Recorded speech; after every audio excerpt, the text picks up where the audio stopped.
Hey everyone! Before we get into this story, could you do me a huge favor? Just type "hi" down in the comments. It seems small, but it really helps the YouTube algorithm show this video to more sci-fi fans like you and me. Okay, let's dive in. 14 months ago, a kid named Richard Richmond, just 19 years old, was murdered. He was hunted like an animal on a desolate alien planet called Quiet Morning. For 4 agonizing days, they chased him, letting him sprint until his lungs were on fire and his legs buckled. When they finally trapped him at the edge of a cliff, they ended his life and streamed his final breaths to millions of paying customers across the galaxy. His father, Samuel Richmond, watched the entire thing live. He didn't let out a scream. He didn't shed a tear. He simply made a decision. He dedicated the next 12 months to studying everything about the Verith, their world, their strategies, their whole twisted enterprise. Then he traveled to a distant colony, stepped into the grimiest bar he could find, and allowed the traffickers to take him. Samuel was deposited on the exact same planet, in the same unforgiving jungle, with the very same hunters on his tail. They expected him to run, just like all the others had. He didn't.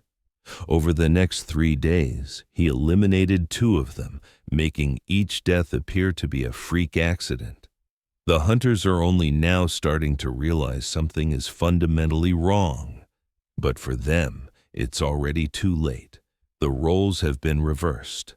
The hunter is now the hunted. The observation ridge was silent, almost too silent. The tracker, Van, cycled through the communication channels for the 3rd time in 10 minutes. Only static. Dren was supposed to check in by now, he muttered. Korvac, the leader of the pack, was standing at the platform's edge, arms crossed, staring down into the jungle. He was trying to project an aura of calm control, but Van had been part of his team for 6 seasons. He could see the stress knotted in his leader's shoulders. Korvac was rattled. He was hiding it well, but the man was definitely on edge.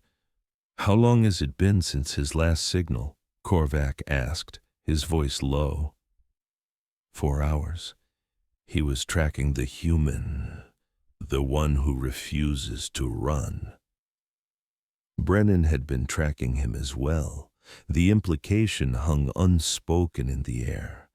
Van switched his main display to the drone feed.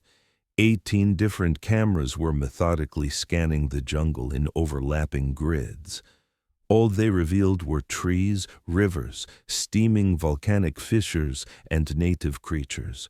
No sign of Dren, no sign of the human. "He's exploiting our blind spots," Van said quietly. "The tiny gaps between the camera sweeps. He's figured out our entire coverage map. He's operating in the spaces we can't see." Korvac finally spun around to face him, his eyes like shards of glass. "So what you're saying is he's clever. I'm saying he isn't behaving like prey." "Then, what is he?" Van paused, the word catching in his throat.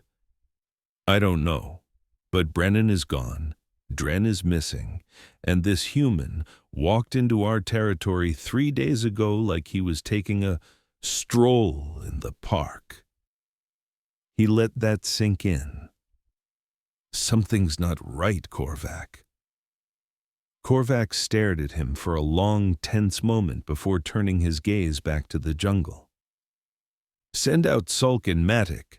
I want them together, full combat gear. If they find the human, they take him out.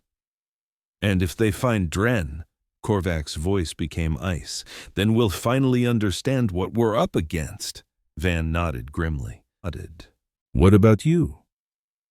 "I'm coordinating from here. I'll monitor the feeds. If that human even blinks in front of a camera, I'll have his precise location in a heartbeat. Van went to pass along the new orders. On the ridge, the other hunters began to prep. Salk performed a double check on his light spear, a nervous tic he'd developed over 6 seasons in this business. Matic slammed extra power packs into his gear, his motions sharp and efficient. A heavy silence hung between them. The breezy, arrogant swagger they had on day one had vanished, replaced by something else entirely. It wasn't exactly fear, not yet, but it was the beginning of it. That quiet, cold voice in your head that whispers that maybe, just maybe, you have made a terrible miscalculation about your target. They made their way down into the jungle. Behind them, Korvac kept his eyes glued to the video screens and waited. They discovered Dren's body 2 hours later. Salk spotted it first, a strange shape in the dense brush near a creek, almost swallowed by the foliage. He waved Metic over, and they advanced in a tight combat formation, weapons raised, eyes sweeping every shadow. The body was a wreck. Vicious claw marks were gouged across his chest, with deep bite wounds on his neck and shoulders. His equipment was thrown about, suggesting a ferocious fight. Dren's light spear was missing, but his scanner lay nearby, the screen shattered but functional. Predator attack, Maddox said, but his tone was hollow, as if he didn't buy his own words. Salk knelt beside the body, scrutinizing the wounds. He'd seen countless predator kills. This jungle was crawling with things that would tear apart anything that moved. But this felt different. The wounds look authentic, he said, thinking aloud. The pattern, the angle, the depth. It all screams Thornback. But then Salk gestured to the ground. But there are no Thornback tracks. Those things are massive. They always leave a trail. And look at the blood splatter. It's flowing towards the creek, but the body was dragged away from it. Thornbacks don't do that. They eat where they kill. Maddox's knuckles turned white as his grip on his light spear tightened. What are you getting at? I'm getting at the fact that this was a setup. The word hung in the humid air like a poisonous spore. A setup. Prey didn't stage crime scenes. Prey didn't lay traps. Prey didn't systematically eliminate hunters one by one and disguise their deaths as accidents. But something out here was doing just that. Salk activated his comms. Pack leader, we've found Dren. He's gone. It's been made to look like a predator kill, but the scene is all wrong. Salk paused, taking a deep breath, and forced out the thought he couldn't shake. I believe the human is responsible. Dead silence came from the other end. Then Korvac's voice cut through, sharp as a shard of glass. Elaborate. The trap that got Brennan, now this. This is more than just luck, Korvac. This is no coincidence. He's hunting us. More silence followed. When Korvac finally spoke, his tone was utterly transformed. All the arrogance had been stripped away, leaving something far more dangerous in its place. Get back to the ridge, both of you, immediately. No more splitting up. We're regrouping to reassess the situation. Copy that. Salk and Maddox shared the look. Neither had to say it. They both knew what was happening. To regroup was to admit the unthinkable had occurred. They were now the ones being hunted. Samuel watched them go. He was positioned 200 meters away, perfectly camouflaged in a cluster of rocks that offered a clear view of the stream. He'd been there the whole time, motionless, just waiting to observe their reaction to his little work of art. They were spooked. perfect. Fear makes people reckless. It drives them to cluster together, seeking safety in numbers, forcing them to abandon the very strategies that once made them so deadly. The Varith were pack hunters, but their strength came from spreading out, coordinating and covering all angles. Huddled together, they were vulnerable, and Samuel was banking on it. He saw Sulk and Matic hurrying back toward the ridge, their pace too quick, their heads constantly swiveling. Their confident swagger was completely gone.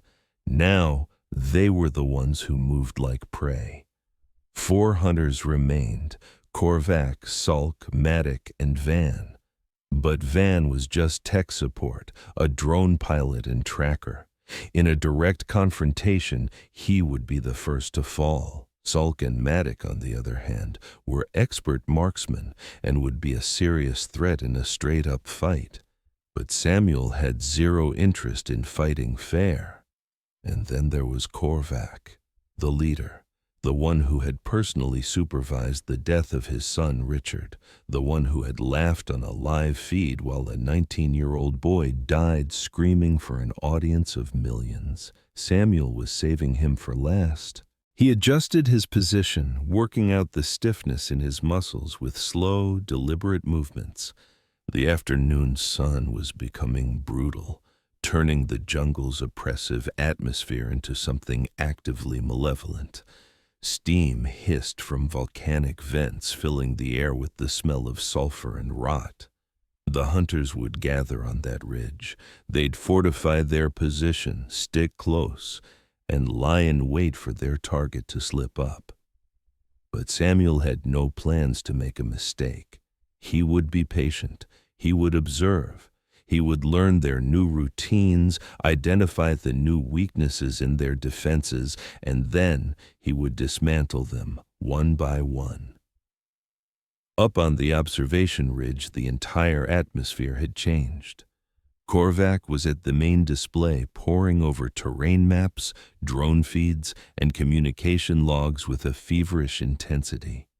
Van was fixed to the tracking station, frantically scanning frequencies, desperate for any trace of their target. Sulk and Matic had returned 20 minutes ago. They stood near the platform's edge, weapons held at the ready, their eyes constantly sweeping the jungle below. No one was paying attention to the other human prey anymore. The live broadcast had shifted its narrative. Instead of showcasing a hunt, the viewers were now captivated by an entirely new kind of drama. The hunters themselves, disoriented, frightened, and on the back foot after 2 of their members had died under bizarre circumstances. The ratings, predictably, were skyrocketing. But Korvac couldn't care less about the ratings. His only focus was on the human who was making his elite pack look like a group of amateurs. "Show me everything," he ordered Van. "Every frame of drone footage from the last 3 days. I want the blind spots highlighted, every single gap in our surveillance." Van pulled up the data. The air shimmered with holographic maps displaying patrol paths, camera sightlines, and coverage areas. Imagine being hunted for sport, dragged from your life and dropped into an alien jungle just for entertainment. Now imagine you're the one they've chosen for bait. If you think that sounds like an impossible nightmare, stick around for the next 60 seconds to see how one man, armed with nothing but his wits, turned the tables on his captors in the most epic way possible. This is a story about how the most dangerous prey isn't an animal, it's a man with nothing left to lose.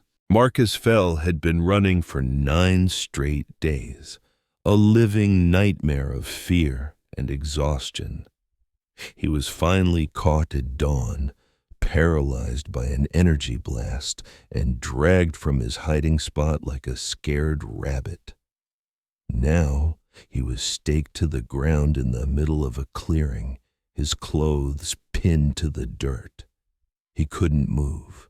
All he could do was stare at the alien sky as camera drones whirred above him like vultures. "Please," he begged, his voice raw. "I have a family. Kids." The alien leader, a tall creature with skin like tree bark, loomed over him. "Your family doesn't matter," a translator buzzed. "You're just the bait now." The word hit Marcus like a physical blow.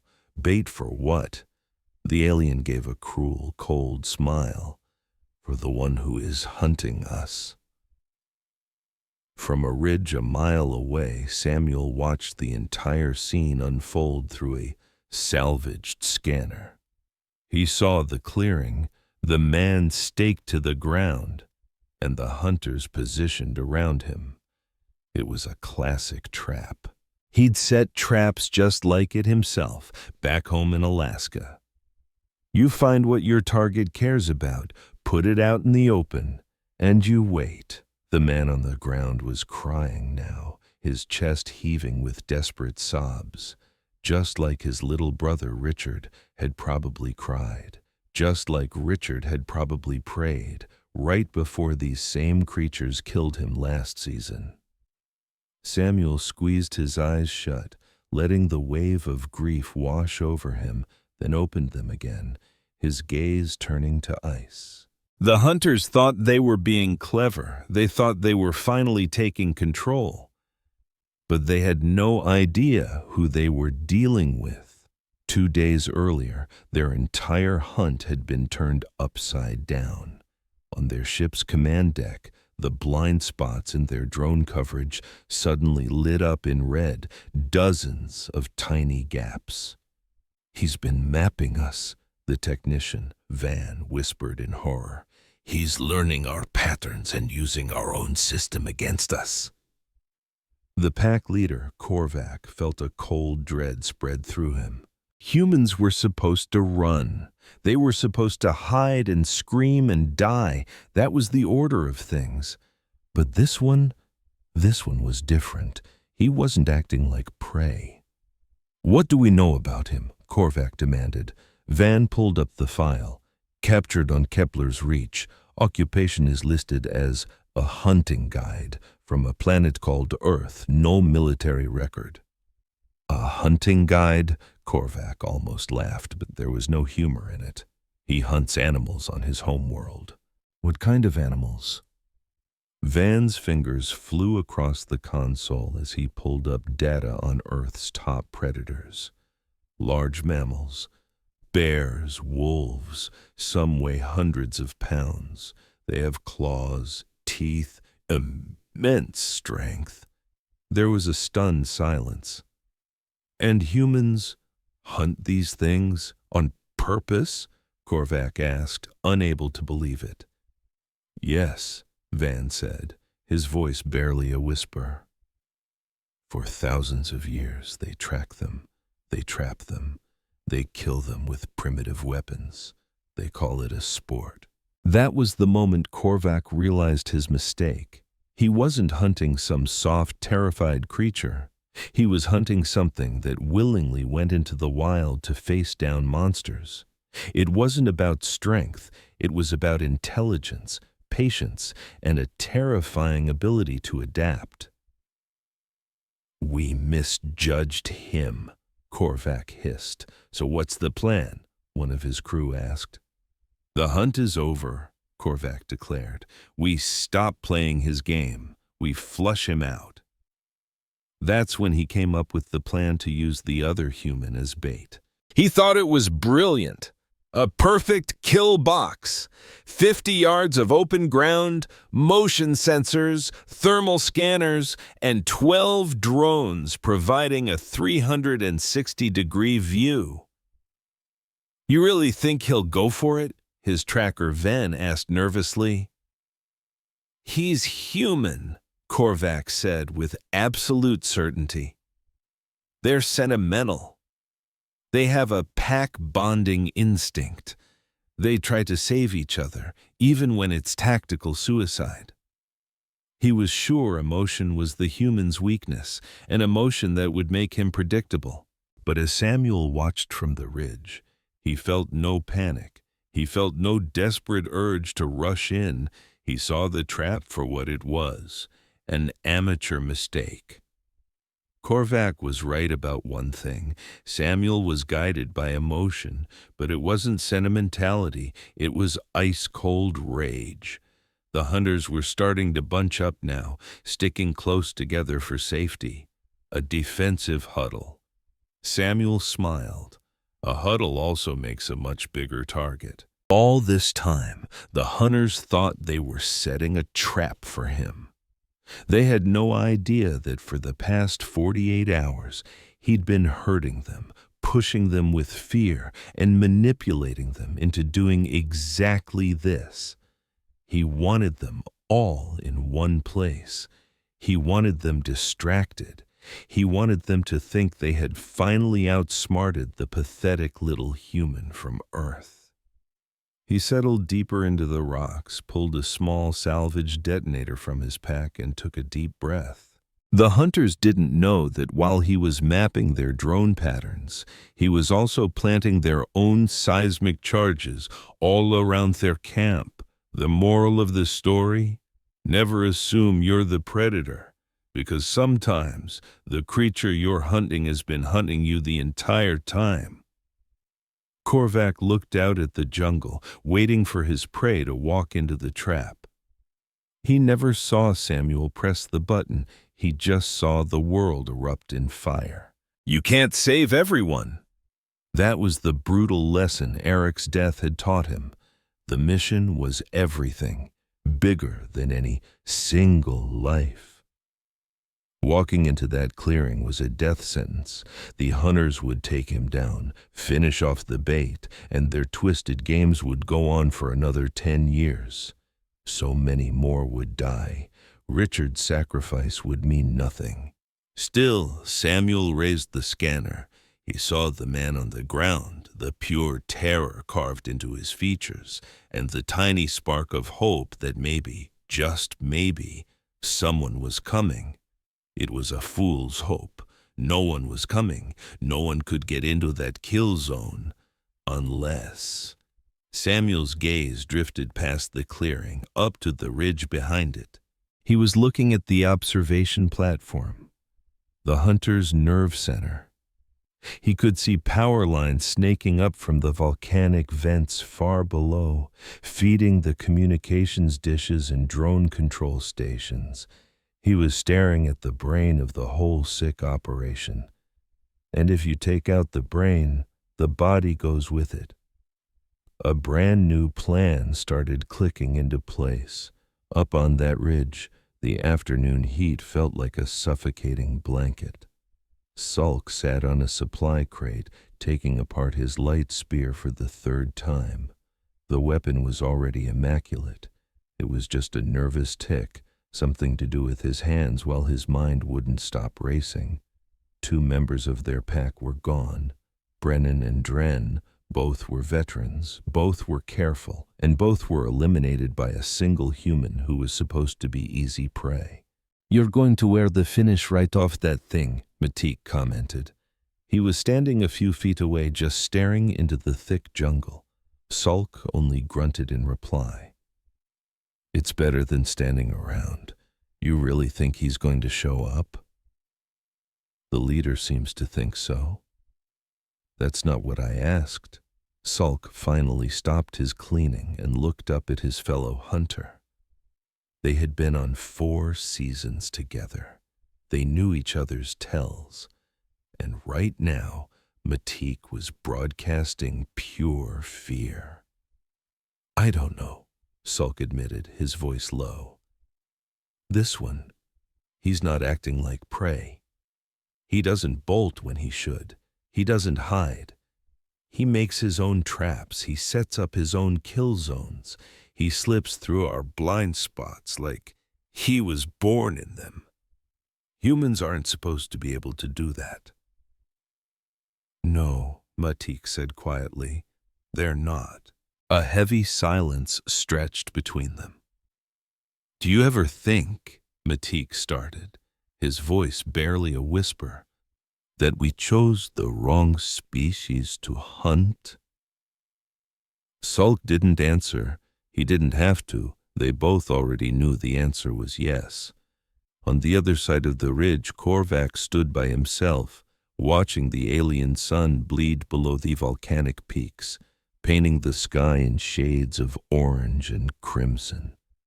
He had seen thousands of sunsets from this exact spot, every one of them marking the end of another successful hunt, another lucrative broadcast. This one, however, felt different. Korvac had been in this game for 18 years.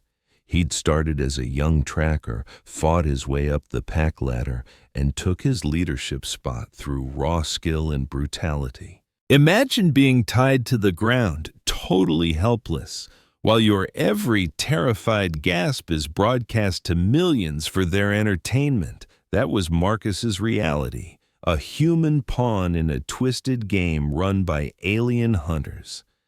But these hunters made one colossal mistake. They killed the wrong guy's friend. And now, they're not the predators anymore. They're the prey. Stick around to see how one man pushed way too far turns their private hunting ground into their final resting place. The alien pack leader, Korvax, had stalked countless species across the galaxy, but he'd never known the cold dread that was creeping up his spine until now. This human, the one they were trying to flush out, was an anomaly. He didn't fight like a trapped animal. He fought like a ghost with a score to settle. He was patiently using their own tactics, their own terrain, against them. It was like he was one of them, but smarter. Because this human had walked straight into their trap on purpose, risking everything for revenge, a concept so completely illogical it was terrifying. Pack leader, his second-in-command Vin, broke the silence. The bait is in position. All sensors are active. Vin paused. But sir, I've been analyzing the data. This human, he's been on the move. He isn't just watching the clearing, Vin clarified. I'm picking up faint energy traces from his trail near the northern ridge, right next to the power conduits. A tight, cold knot formed in Korvax's gut.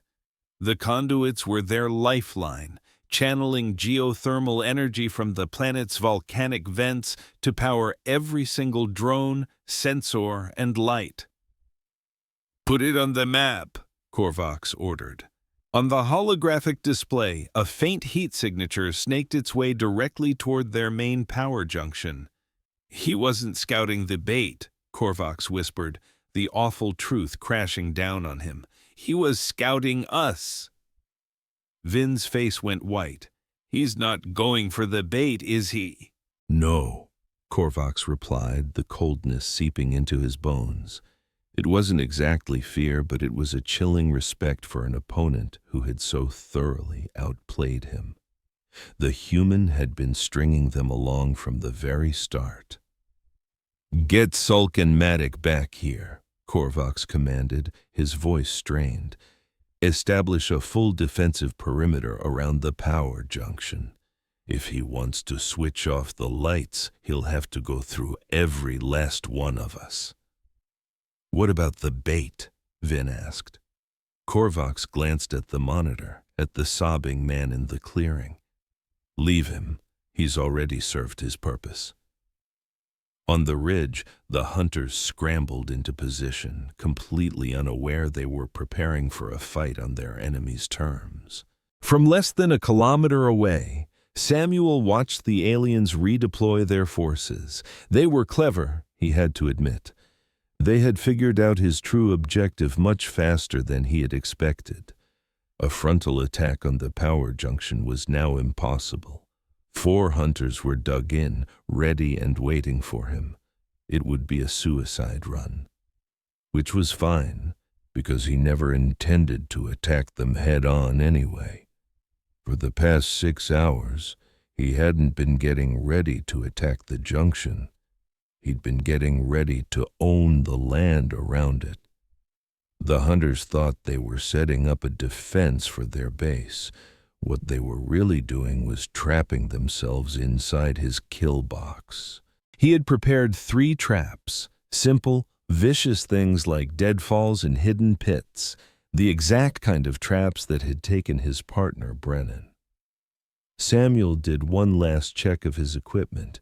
His light spear was fully charged, his blade was honed, and he had enough water for 12 hours.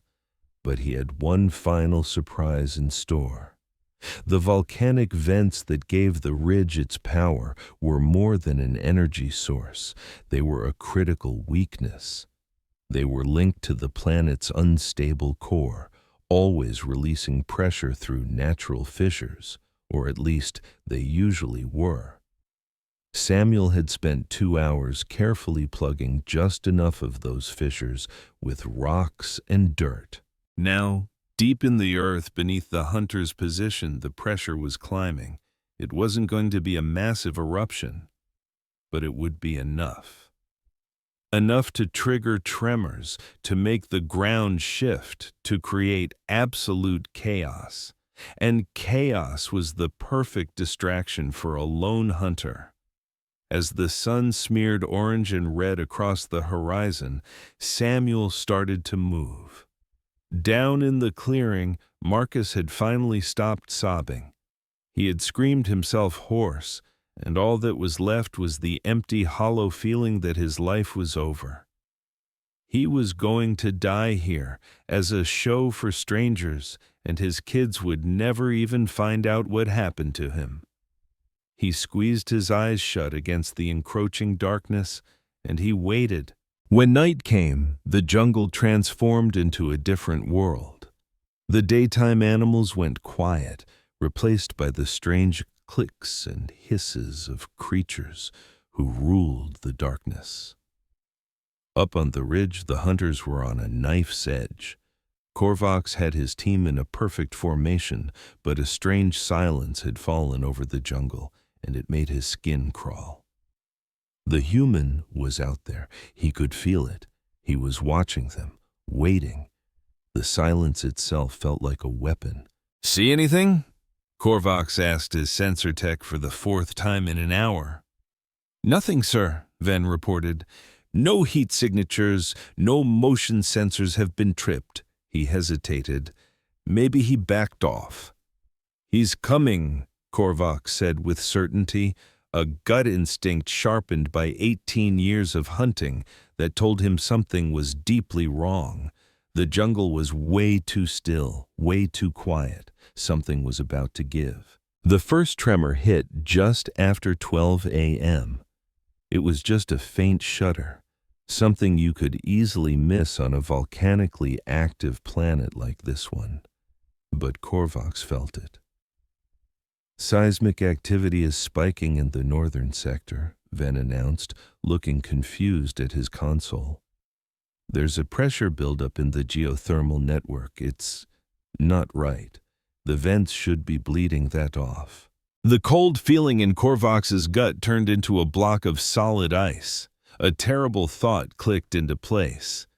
"He's not targeting the power station," he said slowly, his voice dropping to a low growl. "He's targeting the planet." At that very moment, a second, much stronger tremor shook the ridge. Equipment rattled off shelves, and somewhere down below, a creature let out a roar of alarm. "All units, report in!" Korvax shouted into his comms. Before anyone could reply, a third tremor slammed into them, far more powerful than the others. The ground itself was moving beneath their feet. A huge crack tore through the rock near the power junction, hissing steam from the planet's core. The sensor arrays blinked out as a whole section of the ridge crumbled away into the night. It was total chaos, exactly as Samuel had intended. He moved through the unfolding disaster like a ghost. The roar of the shifting earth covered the sound of his movements, and the clouds of steam hid his presence. The hunters were completely disoriented, their attention fixed on the world literally falling apart around them. They had no idea he was there. In less than 3 minutes, he slipped right past their crumbling defensive line. The power junction was 50 meters away. He could see one of the hunters, Sulk, standing guard, his spear held ready as he nervously scanned the darkness. He was spooked. Perfect. Samuel took a wide path around, using the shaking ground as cover. 20 meters. 10. Another powerful tremor hit, and Sulk stumbled, his eyes glued to the cracking earth. That was the opening Samuel needed. Up on the ridge, Korvax heard a single scream cut through the comms. It lasted for only 2 seconds before it was silenced. "Sulk, report!" Korvax yelled. He got nothing but static in return. "Matic, get to the primary junction now!" For 18 brutal seasons, they turned the systematic slaughter of sentient beings into the galaxy's most popular blood sport. They were celebrities, lauded as the ultimate predators. But when they landed on this forgotten volcanic moon, they made a fatal mistake. They left a survivor. And that survivor is about to give them the season finale they deserve. If you believe the hunter should never become the hunted, this story isn't for you. But if you're ready to see the tables turn, stick around. The first to die was Sulk. Samuel made it quick.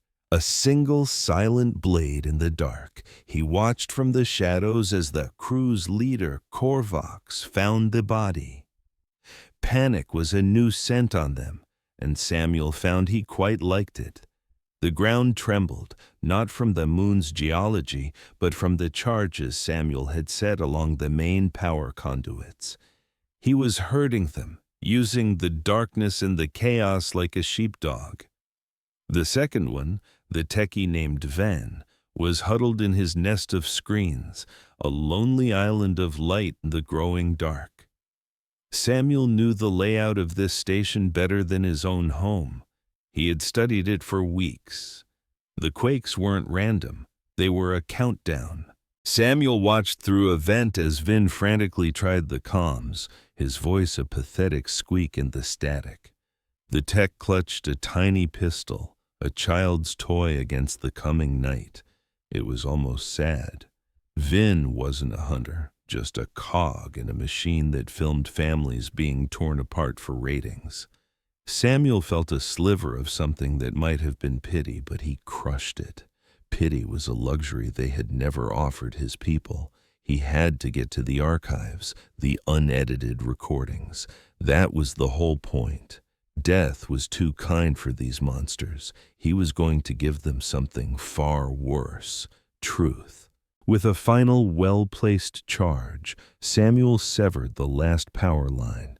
The entire station plunged into absolute suffocating blackness. A whimper echoed from the control room, followed by the useless pop, pop, pop of the tech's pistol firing blindly into the dark. Samuel moved like smoke. He was on Vin before the last flash from the muzzle had faded. A hand over the mouth, another twisting a pistol from the tech's grasp with a sickening crunch of bone. The grip was iron, forged in the mines of a world they had turned to glass. He leaned in, his voice a calm whisper against the alien's ear, a terrifyingly human sound in the silent dark. "The archives," Samuel said, his voice steady. "The raw broadcast footage, where is it stored?" The tech, Vin, was paralyzed by a terror so pure it was almost a physical thing. He could only stammer. I don't... Samuel applied a little more pressure to the shattered wrist. A choked scream was the answer. "The archives," he repeated, with the patience of a man who has nothing left to lose. "Tell me, And this ends? Through a flood of tears and pain, Vin gasped, "The main processor, behind the console, it stores everything locally before the upload." A brief pause hung in the air. "Thank you," Samuel said. He had what he needed.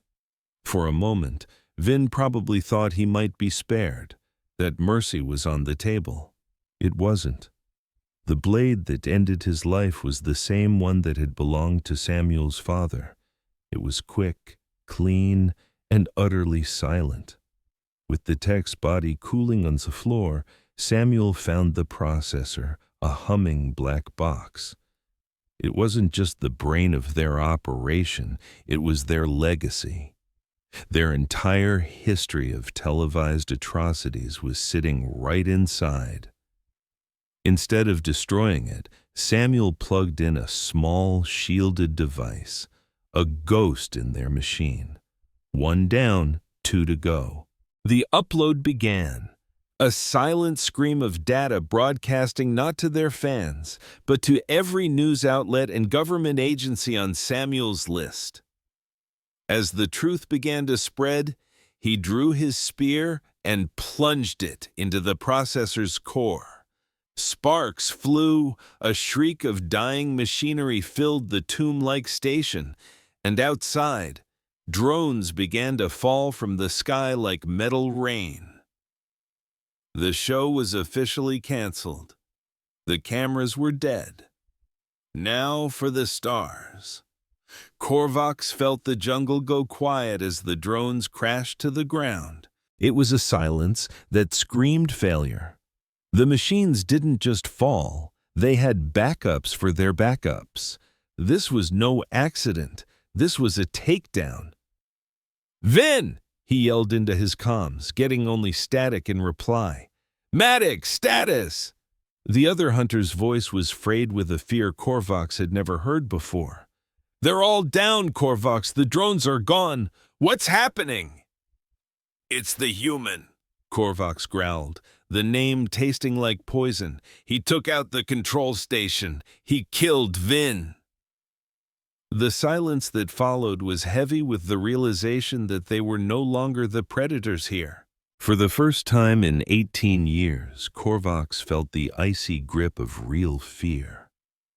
They were blind, stripped of their technology, and lost in a darkness that suddenly felt alien and hostile.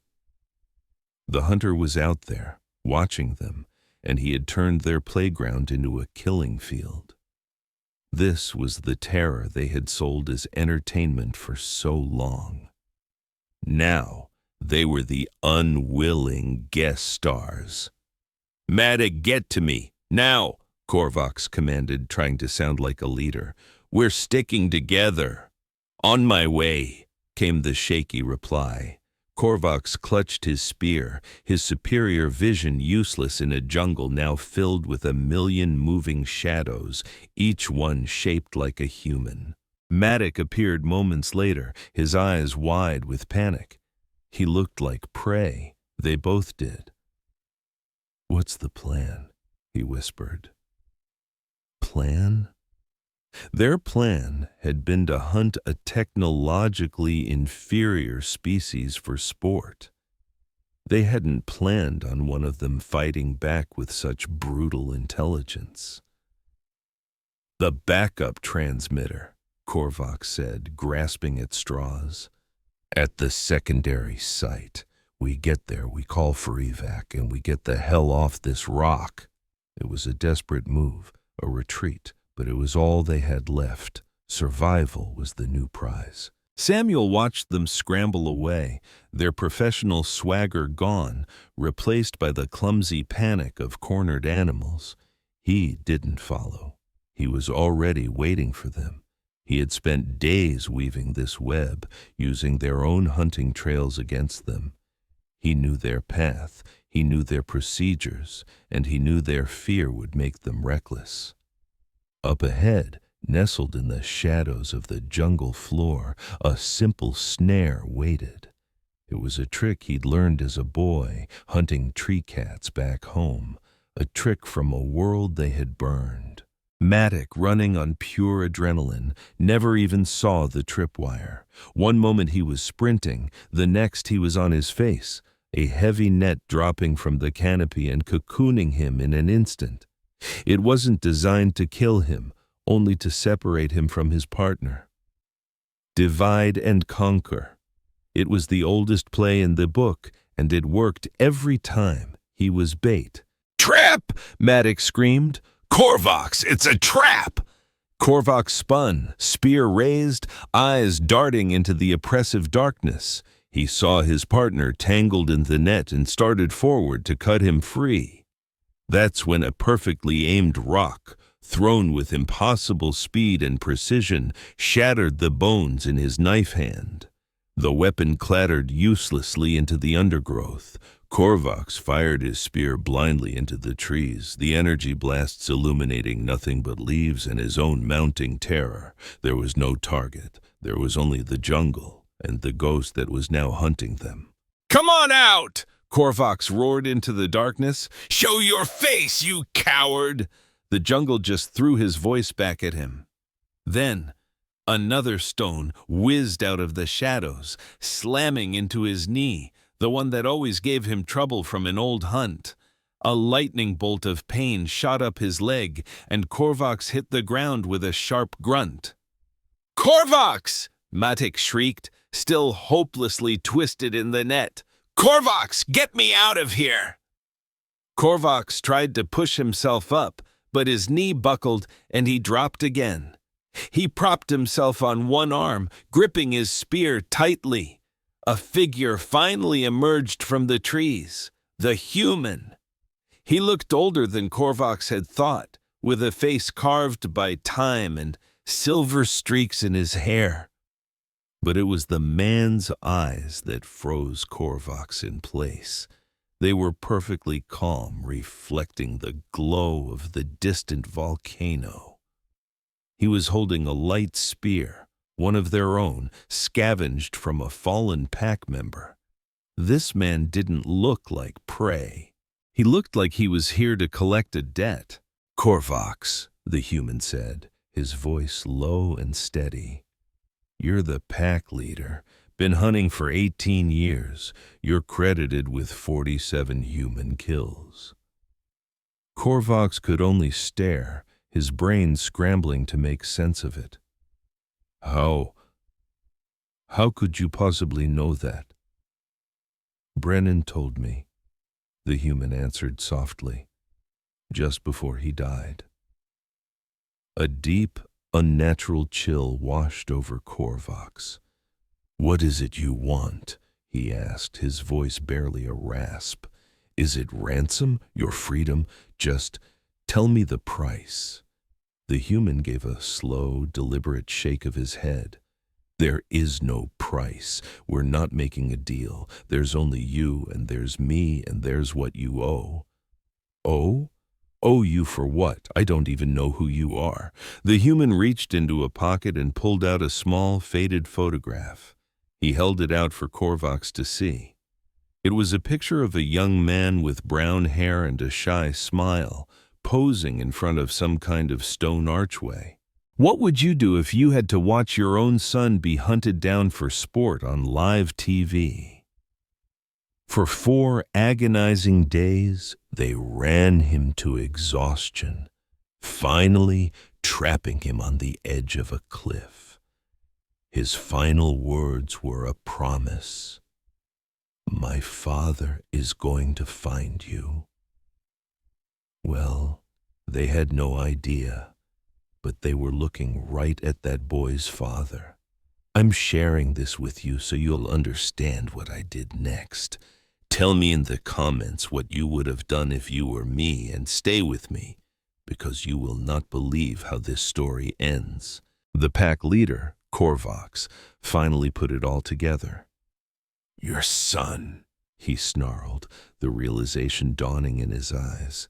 "His name was Richard," I said, my voice completely even.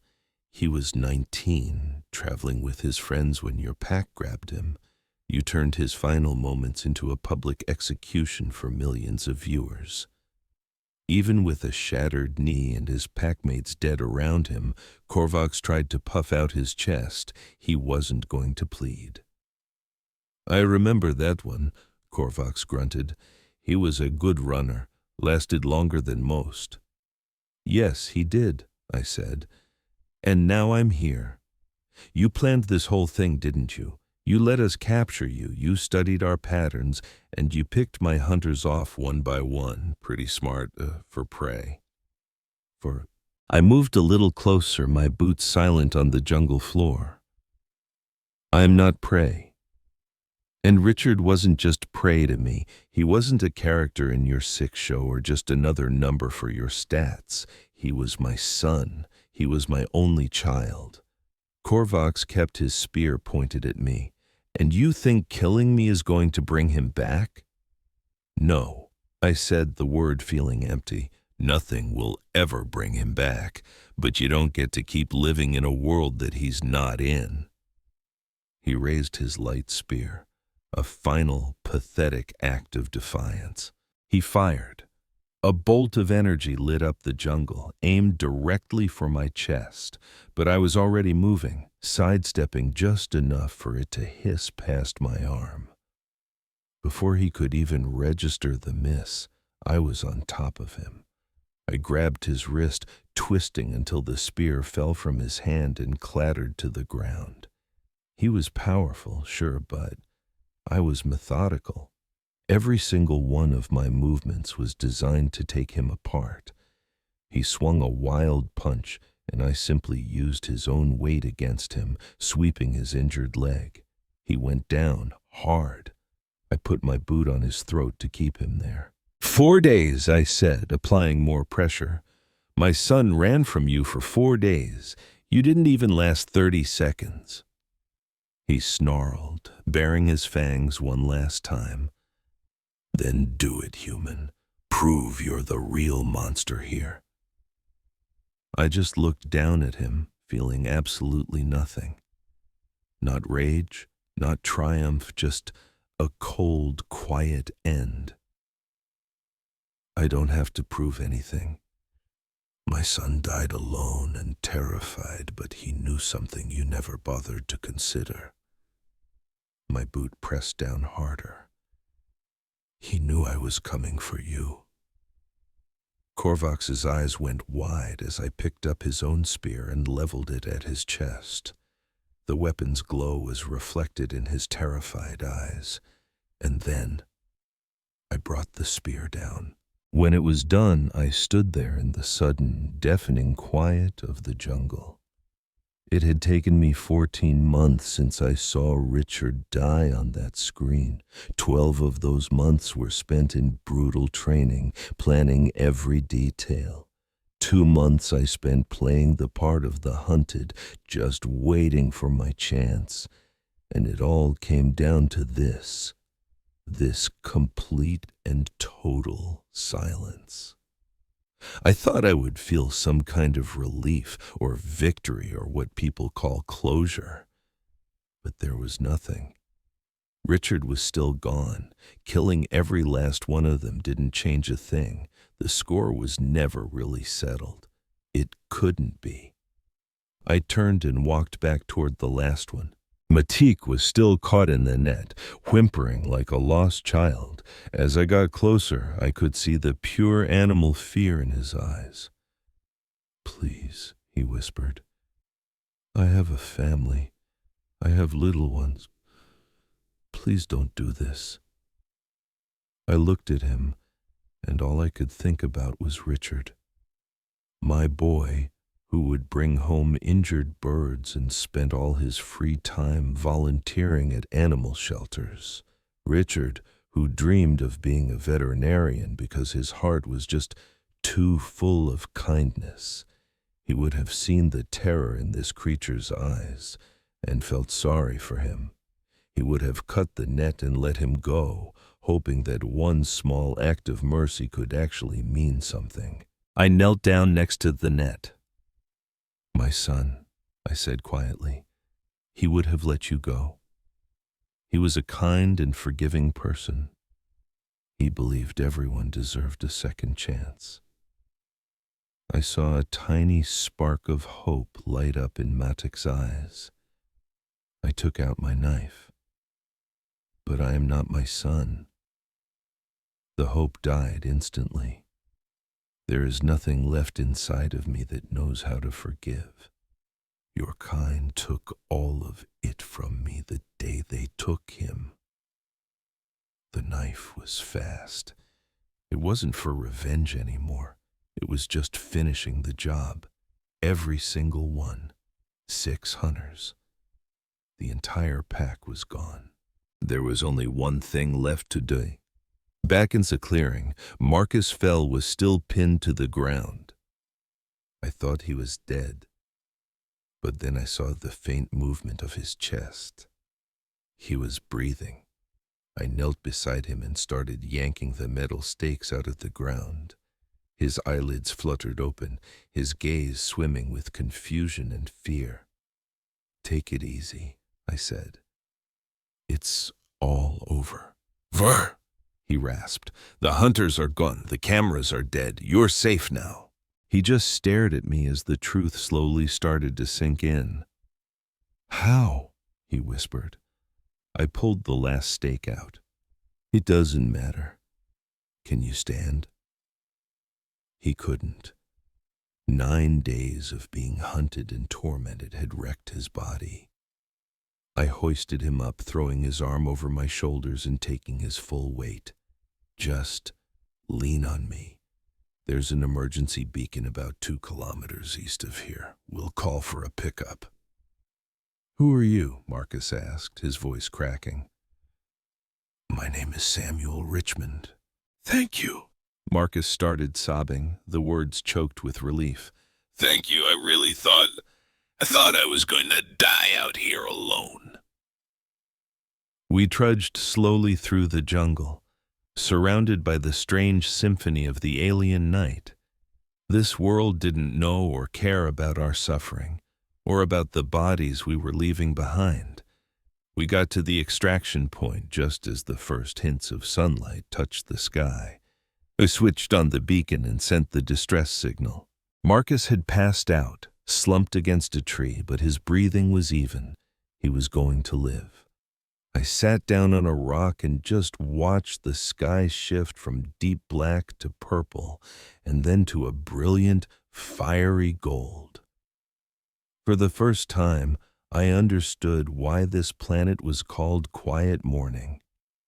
It was for this one perfect moment, caught between the nightmare of the dark and the blistering heat of the day, a truly beautiful moment on a planet designed for death. I reached into my pocket and took out a creased photograph. Richard smiled up at me, forever 19 years old, forever filled with excitement for the future. I remembered taking that picture. He had just been accepted to his dream college and was practically vibrating with joy. He kept saying he looked goofy in the photo.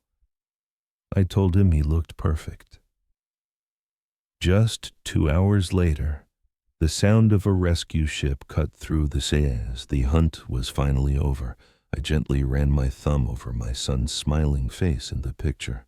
"You knew I'd find them, kiddo," I whispered to the photo. And I did. I carefully put the picture back in my pocket and stood up to signal the ship. The debt was paid. "Hey, thanks so much for following Samuel's story to the end.